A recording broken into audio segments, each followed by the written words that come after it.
But the encroaching night felt ominous, as if we were driving from light into dark, from the warm possibilities of an early summer's evening to something far more sinister.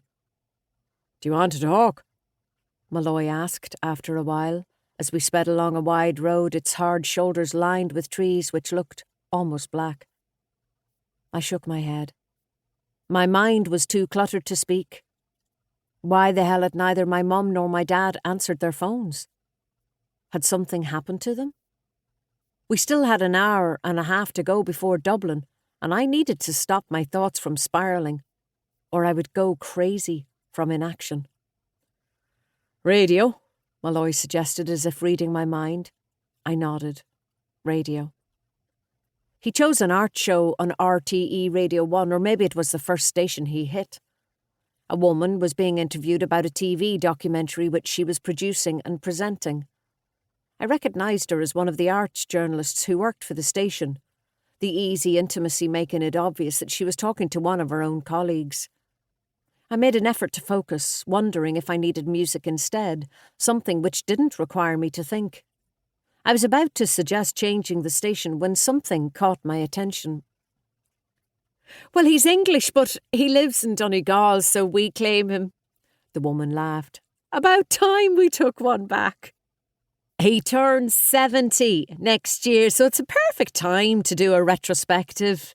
He was one of the youngest winners of the Booker Prize, and he's also an IMPAC winner. There's no doubt that Gavin Featherstone is one of our best-known writers."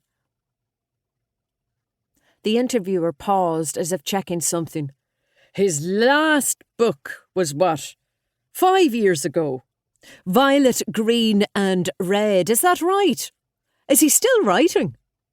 "Word is, he's writing a memoir." "Ah, so you want to get in before him then?" Another laugh. "Something like that. And are you interviewing the man himself for this documentary?"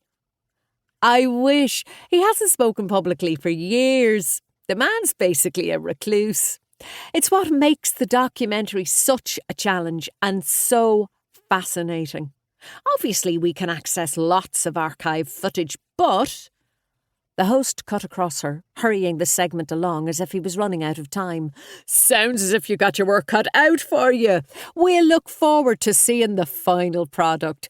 Thank you to arts and culture presenter Gina Bailey for coming in to chat to us. After the break, film reviews." Molloy chose that moment to overtake an articulated lorry at speed, and I reached for the dashboard, gripping it with my fingers while the words "All Ireland Championship congratulations to Monaghan Minor ladies" whooshed past.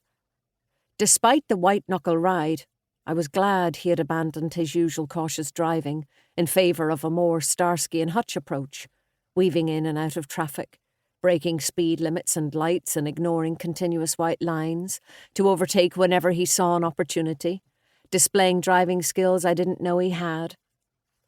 When we'd returned to our lane, I glanced over at him.